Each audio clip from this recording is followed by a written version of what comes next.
ఇప్పుడు భగవద్భక్తి దేనికి కారణం? వినయమునకు కారణం. వినయం ఒక్కటి ఉందనుకోండి, అది పాత్రతనిస్తుంది. వినయం ఒక్కటి ఉంటే ఎక్కడికి వెళ్ళండి రాణిస్తాడు. అన్నీ తెలిసి ఉన్నాయని పసిపిల్లాళ్ళలా ఉంటారండి. ఎంత వినయం అండి! ఎన్నడూ నా అంత వాణ్ణి నేను అనరు. ఆయన పొంగిపోతారు. విద్యా దదాతి వినయం అంటారు. అసలు విద్య అన్న మాటకి అర్థం వినయము. నాకిన్ని తెలియవో అంటాడు. నాకిన్ని తెలుసో అన్నాడంటే అహంకారం. నాకెన్ని తెలుసో అన్నవాడిని గ్రంథాలయానికి తీసుకెళ్లారనుకోండి, ఇందులో ఎన్ని చదివారండి అన్నారనుకోండి, ఎన్ని చదివారు మీరు అందులో? మహా అయితే 3-4 పుస్తకాలు చదివి ఉంటారు. ఆహా, ఓ పుస్తకం తీసి అందులో శ్లోకం చెప్పి ఇది ఎక్కడదండి, దీని అర్థం ఏమిటి, దీని విశేషార్థం ఏమిటంటే ఏమో అంత జ్ఞాపకం లేదండి అంటారు. మరి ఇంక నీకేం తెలుసు? మరి ఇన్ని గ్రంథాలు ఒక గ్రంథాలయంలో ఉన్నాయి, ఇందులో నీకు తెలిసిన్నది 3 గ్రంథాలు. 3 గ్రంథాల్లో ఉన్న విషయం పూర్తిగా తెలియదు. మరి దేనికి ఇలా తలెత్తి తిరుగుతావు? అయ్యో బాబోయ్, నిజమేనండి. ఒక గ్రంథాలయంలోకి వెడితేనే సిగ్గుపడితే, గ్రంథాలయాలకి గ్రంథాలయం ఆయన, సమస్త విద్యలకు అలవాలము. అటువంటి వాడి వల్ల సృష్టి ఉంది. నువ్వు దేనికి అహంకరించడం? ఇప్పుడు వినయం ఎక్కడి నుంచి రావాలి? దేవాలయము కేంద్రముగా రావాలి. అందుకే దేన్నైనా ప్రసాదంగా ఎక్కడ మారుస్తారు అంటే దేవాలయంలో మారుస్తారు. నేనన్న మాట మీరు పట్టుకున్నారో లేదో, ఏదైనా ప్రసాదం ఎక్కడవుతుంది అంటే దేవాలయంలోనే అవుతుంది. మీరు మా ఇంట్లో నేను పులిహార తయారు చేయించి వంటగదిలోంచి హాల్లోకి తీసుకొచ్చారనుకోండి, అదేం ప్రసాదం అవ్వదు. ఎప్పుడు ప్రసాదం అవుతుంది? నేను ఒక్కసారి ఆ పులిహార తీసుకున్న పళ్ళెం పూజ గదిలోకి పట్టుకెళ్ళి అక్కడ పెట్టి ఈశ్వరానికి సమర్పిస్తున్నాను అని నమస్కారం చేసి మీరు చూడండి, మీరు తిన్నాక నేను తింటున్నాను, ఒక్క పిసర్ నోట్లో వేసుకోండి. ఇప్పుడు ఉచ్చిష్టం. ఆయన తిన్నది పూజ గదిలోంచి అవతలకి తెచ్చా ప్రసాదం అయింది. అప్పుడు ఎవరికన్నా పెడితే వాళ్ళు కూడా మామూలుగా తినరు. కాళ్ళకి చెప్పులుంటే విప్పేసి కళ్ళకు అద్దుకుని నోట్లో వేసుకుంటారు. దేవాలయంలోకి వెళ్ళిన ఏదైనా ప్రసాదమే. ఎందుకంటే ఈశ్వరుడి దృష్టి పడింది దాని మీద. అప్పుడు అది ప్రసాదం ఎందుకు అవదు? ప్రసాదమగుట అన్న మాటకు అర్థం ఏమిటి? ఈశ్వరుడి సొత్తు అయిందది. ఈశ్వరుడి సొత్తుని ఎవరు కాపాడతారు? ఈశ్వరుడు కాపాడతాడు. నా మోటార్ సైకిల్ ఎండా దుమ్ము ధూళి పడిపోయి ఉన్నాయనుకోండి, నేను ఇంటికి వెళ్ళి ఆ మోటార్ సైకిల్ ఎక్కి ఆఫీస్కి వెళ్ళాను అనుకోండి, ఒక్క నేను కూర్చున్న చోట నా పృష్ఠభాగం తగిలి కొద్దిగా దుమ్ము పోయి మిగిలిందంతా దుమ్మే.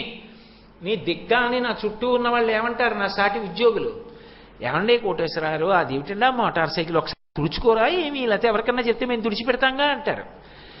అంతేగాని ఓ మోటార్ సైకిలా, కోటేశ్వరరావు గారికి 3 పూట్ల పూలదండలు ఇస్తారే, ఈ టీవీల్లో కనపడతాడే, అన్ని ఉపన్యాసాలు చెప్తాడే, అంత గౌరవిస్తారే, ఆయన ఎక్కి తిరుగుతారు కదా, నువ్వు శుభ్రంగా ఉండద్దా అని దాన్ని అడుగుతారా?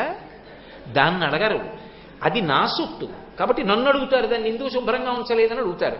నేను రోజు గుడిలోకి వెళ్ళి బయటకు వస్తాను, నేను పాడైతే ఈశ్వరుని అడుగుతారు, వాడు నీ సొత్తు నువ్వు ఎందుకు అలా చేస్తున్నావు వాడిని అడుగుతారు.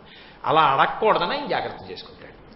ఇప్పుడు నిన్ను నువ్వుగా బాగు చేసుకోవడం కన్నా ఆయన సొత్తు అయిపోతే బాగైపోవడం తేలిక. ఎందుకంటే లొంగడం అంటే ఇప్పుడు ఈ శరణాగతికి లొంగుబాటుకి దిద్దబడడానికి ఆశ్రయస్థానమేది దేవాలయమే. ఇప్పుడు సమస్త వినయానికి కారణం అదే కాదు. ప్రసాదమగుట అంటే ఒక్క పులిహార కాదు, మీలో ఏ విభూతి ఉన్నా ప్రసాదం అయిపోతుంది. మీరు భజన చేయగలరు బాగా, గుళ్ళో కూర్చుని ఓ గంట సేపు ఒళ్ళు మరిచిపోయి భజన చేశారు. ఇప్పుడు భగవంతుని సమక్షంలో భగవన్నామని చెప్పి బయటికి వచ్చారు కాబట్టి మీ కంఠం ఈశ్వర ప్రసాదం అయింది. ఆ కంఠంలోంచి ఈశ్వర వాక్కులు వెళ్ళాయి. పైగా భజనకు ఒక లక్షణం ఉంటుంది, అది తేలికగా అవతల వాడిని ఊపేస్తుంది. నేను ప్రవచనం చేశాననుకోండి, అందరి మనసుల్లో అలా నాటుకుందా అంటే చెప్పడం కష్టం. నేను ఇంత ప్రవచనం చేసినా ఇక్కడ కూర్చున్న వాళ్ళల్లో ఒకరి మనసు ఏ ఉద్వేగం కారణం చేతనో ఇంకొక విషయాన్ని ఆలోచిస్తోంది అనుకోండి, ఆయనకి నేను చెప్పిన దాంట్లో ఒక్క ముక్క లోపలికి వెళ్ళదు. కానీ భజనకు ఒక లక్షణం ఉంటుంది. మీరు భజన దగ్గరికి వెళ్ళి కూర్చున్నారనుకోండి, జై జయశంకర హర హర శంకర, జై జయశంకర హర హర శంకర అని వేగంగా జయ జయ శంకర హర హర శంకర అని కొంతసేపు భజన చేసి ఓ గంట అయిపోయాక మీ మోటార్ సైకిల్ ఎక్కి మీరు వెళ్ళిపోతున్నారనుకోండి, మీ ప్రమేయం లేకుండా జయ జయ శంకర హర హర శంకర, జయ జయ శంకర హర హర శంకర అంటుంది. కాసేపు తీసుకెడుతుంది, నోరు పట్టుకుని కొంతసేపు తీసుకెడుతుంది, మళ్ళీ దాని మీద ఇతర విషయాలు పోసేసే వరకు అది అంటుకుని ఉంటుంది. అలా అంటే గుడిలో ఏది మీకు ఉన్నా ప్రసాదంగా మార్చుకుంటారు. నాకు రామాయణం వచ్చనుకోండి, నేను గుళ్ళో కూర్చుని ప్రవచనం చేశాను. ఇప్పుడు నాకు వచ్చిన రామాయణం ఎందుకు పనికొచ్చిందంటే, రామాయణ ప్రవచనం ద్వారా రాముడి జీవితాన్ని చెప్పి 10 మంది ధార్మికంగా బ్రతకడానికి నాకున్నటువంటి విభూతి కారణమైంది. అది ప్రసాదమై నన్ను అనుగ్రహిస్తుంది. ప్రసాదం ఏం చేస్తుంది? అనుగ్రహిస్తుంది. అందుకు కదా కళ్ళకతుకు నోట్లో వేసుకుంటాం. 6వ వంతు మనసే సమస్యకు పరిష్కారం చెప్తుంది.